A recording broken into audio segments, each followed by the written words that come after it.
নোয়াখালীতে কেন্দ্রীয় ছাত্রদলের সাধারণ সম্পাদক নাসির উদ্দিন নাসিরকে অভিবাদন জানিয়ে আনন্দ শোভাযাত্রা করেছে জেলা ছাত্রদলের নেতাকর্মীরা।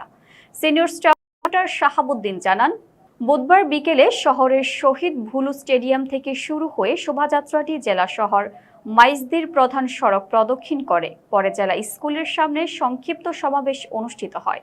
নবগঠিত জেলা ছাত্রদলের সভাপতি এনভিএস রাসেল ও সাধারণ সম্পাদক জিয়াউর রহমানের নেতৃত্বে আয়োজিত এই শোভাযাত্রায় কয়েক হাজার নেতাকর্মী অংশ নেন।